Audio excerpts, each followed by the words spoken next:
guest today is a legendary keyboardist from the band Asia, and yes, I'm very pleased to welcome Geoff Downes.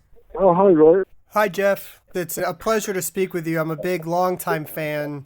I want to first, of course, give my condolences to the passing of Mr. Squire, who I imagine this is still a really difficult time for you guys. Yeah, it's been very tough. I think that we're just coming to terms with what happened. I think that when Chris was diagnosed some months ago with this rare form of leukemia, we were obviously we were all rooting for him and hoping that there would be some chance of him coming through it. But sadly, that was not the case, and we'd already made plans to go ahead with Chris's blessing with Billy Sherwood, and I think we've all worked with Billy in various bands. I think Alan was in Circle with him, and even myself have worked with Billy on different projects. So yeah, we do know Billy very well, and I think that when he was sort of Chris's appointment, really, when Chris knew that he wouldn't be able to do the tour. I think that there was no question of us saying, well, now Chris is gone, Yes is gone. I think that Yes music is something that is fundamental. It's been there for many years, and 45 to be precise. What was amazing too was all the support and words from not just people that were prog bands and things like that, but every genre, actors, everybody was writing things online and talking about it. I mean, it must have been amazing to see. Well, this shows to me, and I think to the world, how far Chris's tentacles stretched. How much his influence is, and Yes music as well. How much their influence affected people, not just prog rock people. Yeah. It moved to a whole different generation of music. Bands like the Foo Fighters, jazz musicians, all sorts of people.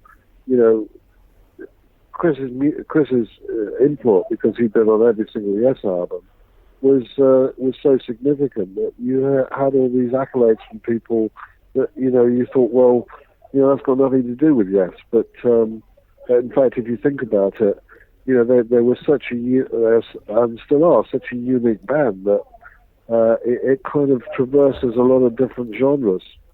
Yeah, that was really nice.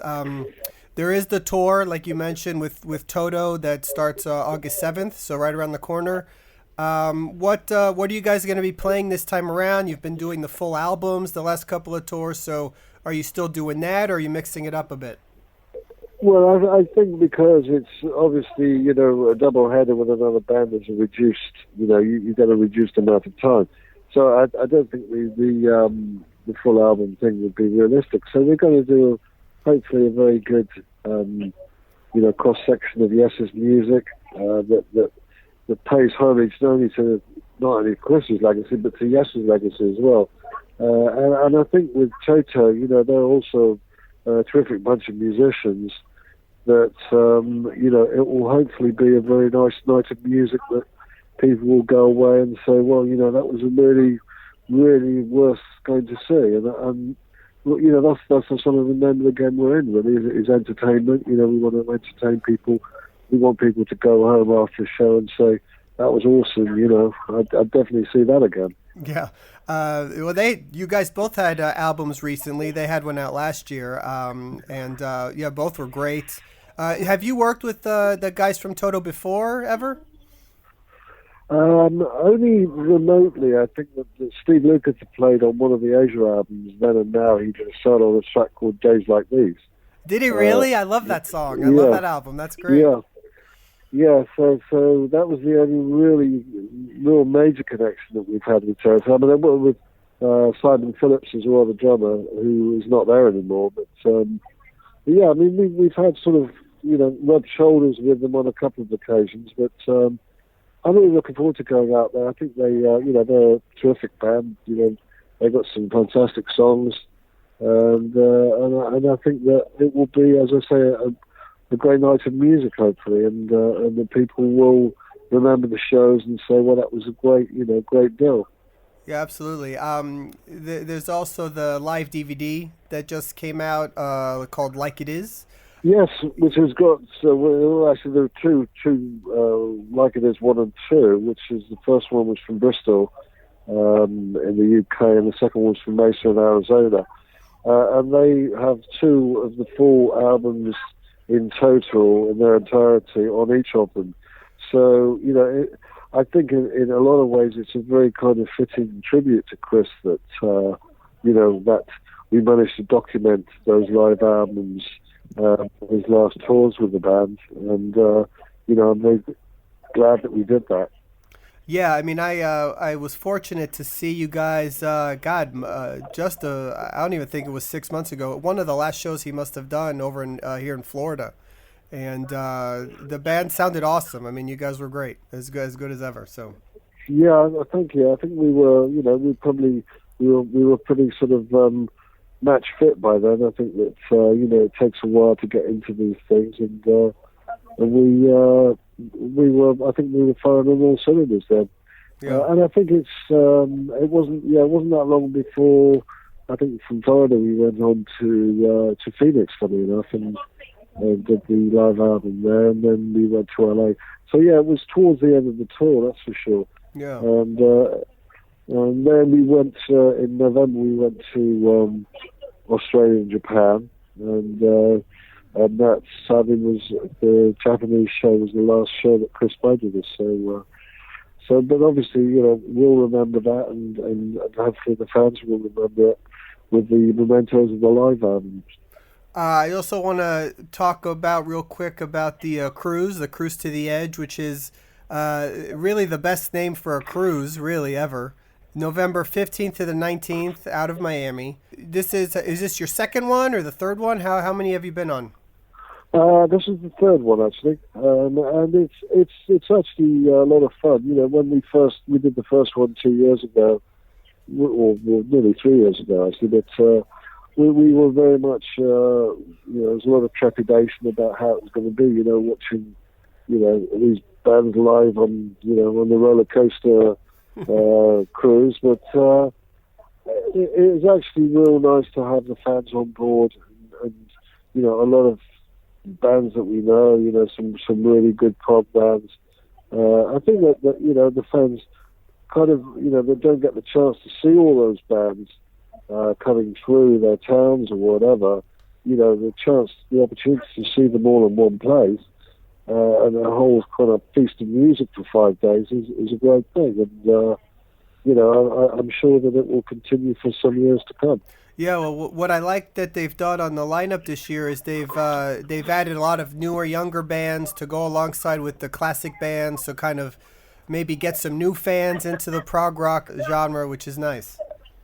Yeah, I think that was the idea. I think that you've obviously got the classic bands from yesteryear, and you could put all those together. But there's a lot of great new bands coming out that are obviously very influenced by a lot of the earlier bands like Yes and Gentle Giant and all sorts of ELP.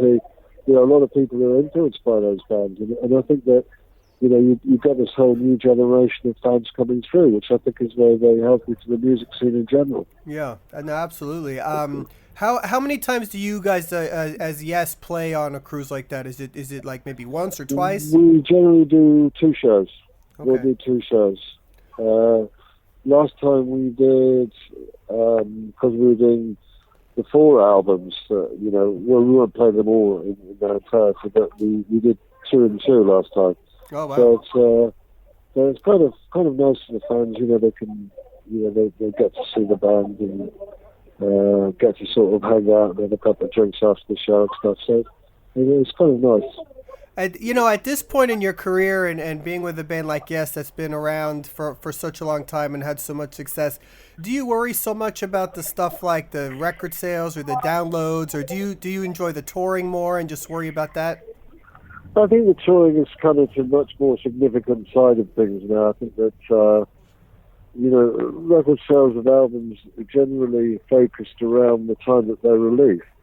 And although they become, residual items. They're not, they're much more of a catalogue thing. So, that's all very well, but at the same time, we like to make new music, and we like to, try and push the boundaries as far as we can. And so I think the focus is on probably making new albums and touring, playing some new music, and I think that's also very important. Let me ask you real quick, what's the any latest with Asia? Are you guys gonna do anything, again soon, or what's going on there?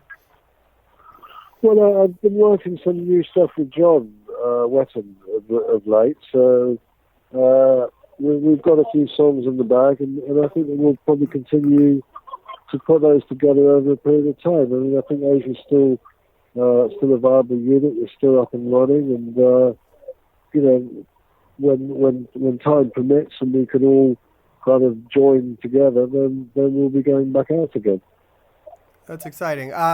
We've been doing something on the site, the Prog Report, where we've been asking musicians like yourselves if there was a song that changed their life or was a major influence on them. And I wanted to see if I could throw that your way and see if you have an answer. Well, I'd say certainly something like Close to the Edge. Was when I heard that, it was just a groundbreaking piece that, I think that, that changed my life, when I heard that in its entirety, one side of an album going through all these different time changes and musical moments. So something like that, I think that, a lot of people will, and certainly Yes fans will cite that as the one instance of the song that, really would make a big impact on them. Yeah, for sure. And how hard is that as a keyboard player to play every night, and does it still challenge you as a musician? Oh, yeah, it's a big challenge, because I think that, when they put that together, it was a kind of a collage of ideas that just kind of fell into place. And I think that, there's an enormous amount of thought that went into putting that music together. So yeah, it's a challenge, but I enjoy the challenge and I rise to it. Well, listen, Geoff, it's a pleasure. I was a big fan. I even tried to be a keyboard player like you for a while when I was younger. Oh, right. You had lots of keyboards, did you? I tried. It didn't. Instead, I interviewed the keyboard players. But listen, I'm a big fan, man, and I hope to be on the cruise and see you guys. I'm brilliant. Thrilled. Okay. Fantastic. Thank you for giving me a few minutes. All right. Yeah, thank you very much. No problem. Bye. Bye. Thanks to Geoff for the interview. For upcoming news and information, please check theprogreport.com. Follow us on Facebook, at The Prog Report on Twitter, and download our podcast from iTunes. Thanks.